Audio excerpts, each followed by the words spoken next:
Hello guys, welcome to UPSC point. दोस्तों, आज के इस वीडियो में हम गुप्त काल के प्रशासन को समझेंगे। इसमें हम गुप्त काल की सभी प्रशासनिक इकाइयां, प्रमुख अधिकारी और विभाग, भूमि के प्रकार तथा न्यायिक प्रशासन जैसी बहुत सारी चीज़ों को एक छोटे से वीडियो में कवर करेंगे। अगर आप चाहें तो इस वीडियो को देख सकते हैं।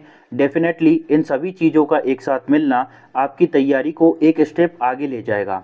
तो चलिए शुरू करते हैं। सबसे पहले हम गुप्तकाल की प्रशासनिक इकाइयों की बात करेंगे। दोस्तों, इन्हें मैंने ट्रायंगल शेप में डिज़ाइन किया है ताकि आप ऊपर से नीचे का क्रम आसानी से याद कर सकें। देखिए, सबसे ऊपर होता था राजा, जो कि साम्राज्य का प्रमुख होता था। राजा ने अपने साम्राज्य को छोटे छोटे प्रांतों में बांटा था और इन प्रांतों को भुक्ति या फिर देश के नाम से जाना जाता था। दोस्तों, ये जो प्रांत थे ये भी दो तरह के होते थे। जो आंतरिक प्रांत थे उनका प्रमुख ऊपरिक कहलाता था और जो सीमावर्ती प्रांत थे उनके प्रमुख को गोपना के नाम से जाना जाता था। इसके बाद में प्रांतों को छोटे छोटे विषयों में बांटा गया, यानी जिलों में बांटा गया, और इन विषयों का जो प्रमुख होता था उसको विस्पति के नाम से जाना जाता था। दोस्तों, ये जो विषय थे यानी ये जो जिले थे, इनको छोटी छोटी तहसीलों में बांटा गया और इन्हें नाम दिया गया बीथी। जो बीथी थी ना दोस्तों, यानी जो तहसील थी, उसके प्रमुख के बारे में कोई भी स्पष्ट जानकारी इतिहास में उपलब्ध नहीं है।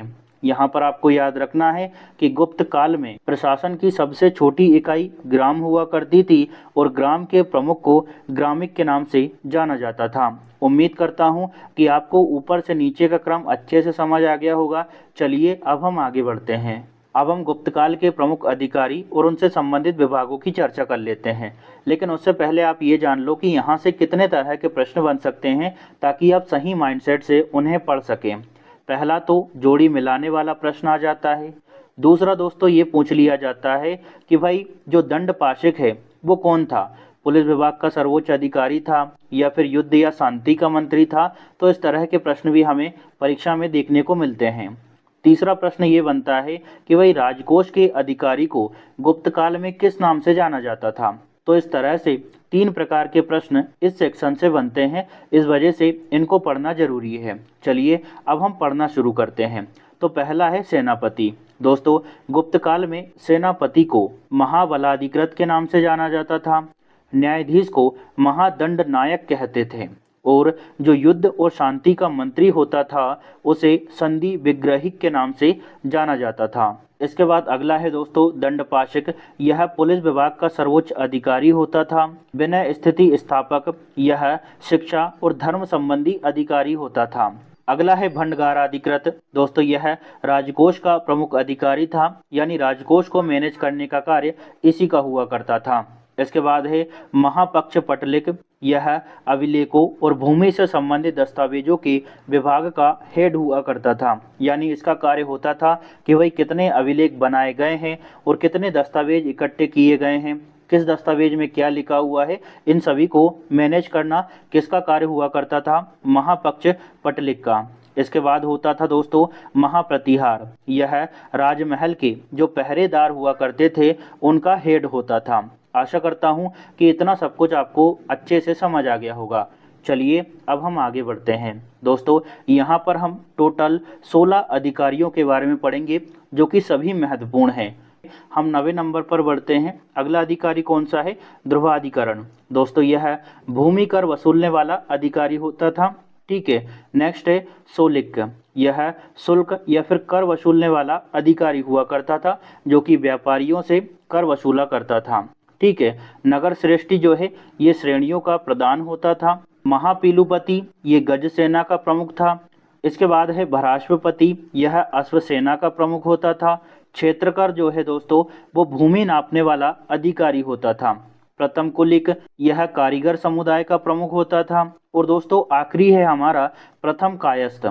यह जो अपने लिपिक होते थे ना, यानी जो लेखा जोखा करने वाले अधिकारी होते थे ना, उनका हेड हुआ करता था प्रथम कायस्थ। उम्मीद करता हूं कि आपको ये सभी अच्छे से समझ आ गया होगा। चलिए अब हम आगे बढ़ते हैं। दोस्तों, गुप्त काल के दौरान भूमि के अलग अलग प्रकार हुआ करते थे, जैसे कि कृषि करने योग्य भूमि को क्षेत्र के नाम से जाना जाता था। वास करने योग्य भूमि यानी रहने योग्य भूमि को वास्तु कहा जाता था। ऐसी भूमि जो कि भैया जोतने योग्य नहीं होती थी उसे खिल कहा जाता था, और ऐसी भूमि जो कि जंगली होती थी उसे अपरहत के नाम से जाना जाता था। दोस्तों, पशुओं को चराने योग्य भूमि को गुप्तकाल के दौरान गोचर भूमि के नाम से जाना जाता था। तो यहाँ पर भी जोड़ी मिलाने का प्रश्न कई बार परीक्षाओं में देखा गया है, इस वजह से इन सभी को ध्यान में रखिएगा। अब हम गुप्तकाल की कर प्रणाली की अगर हम बात करें तो देखिए, पहला और महत्वपूर्ण टैक्स है दोस्तों भाग। भाग जो है यह किसानों से लिया जाता था और उनकी उपज के 1/6 हिस्से को वसूला जाता था। इसके बाद है भोग। यह राजा की दैनिक आवश्यकताओं की पूर्ति करने के लिए राजा को उपहार के तौर पर दिया जाने वाला एक टैक्स था। उद्रंग की अगर बात करें, यह स्थायी भूमि कर था, यानी स्थायी काश्तकारों से वसूले जाने वाले कर को उद्रंग के रूप में जाना जाता है। ठीक है। ऊपरिक की अगर बात करें तो यह अस्थायी कृषकों से लिया जाने वाला एक प्रकार का टैक्स था। इसके बाद अगला है दोस्तों भूतोवात प्रत्यय। यह आयात या फिर निर्यात पर लगने वाला एक प्रकार का टैक्स होता था। आशा करता हूँ इतना सब कुछ आपको अच्छे से समझ आ गया होगा। चलिए अब हम आगे बढ़ते हैं। अब हम कुछ एक्स्ट्रा फैक्ट की बात कर लेते हैं, लेकिन उससे पहले आपके लिए एक छोटी सी इन्फॉर्मेशन है। इस वीडियो से पहले हम मौर्यकालीन प्रशासन को पढ़ चुके हैं। जिन बच्चों ने उस वीडियो को नहीं देखा हो वो जरूर देख लेना, सारी चीज़ों को कंपाइल किया गया है। ठीक है। यहाँ पर हमारा आज गुप्तकालीन प्रशासनिक संरचना खत्म हो जाएगी। अगली 2 वीडियो और आने वाली है जिसमें हम दिल्ली सल्तनत और उसके बाद में मुगल कालीन प्रशासनिक संरचना को भी कवर करेंगे, तो आप चाहें तो उन वीडियोस को भी देख सकते हैं। चलिए अब एक्स्ट्रा फैक्ट की बात करते हैं, जिसमें पहला है गुप्त काल के दौरान जो सोने के सिक्के चलते थे उन्हें दीनार कहा जाता था। चांदी के सिक्कों को रूपक और तांबे के सिक्कों को दोस्तों मास्क के नाम से जाना जाता था। तो ये क्वेश्चन भी कई बार एग्जाम में पूछा गया है कि भैया गुप्त काल में चांदी के सिक्के को किस नाम से जाना जाता था, तो रूपक के नाम से। दोस्तों, मृच्छक पट्टिकम में नगर के न्यायालय को अधिकरण मंडप और न्यायाधीश को अधिकरणिक कहा गया है। इसके बाद अगला पॉइंट है साधारण सैनिक को दोस्तों चाट कहा जाता था और गुप्तचर कर्मचारी को दूत कहा जाता था तथा पुलिस कर्मचारी को भाट के नाम से जाना जाता था।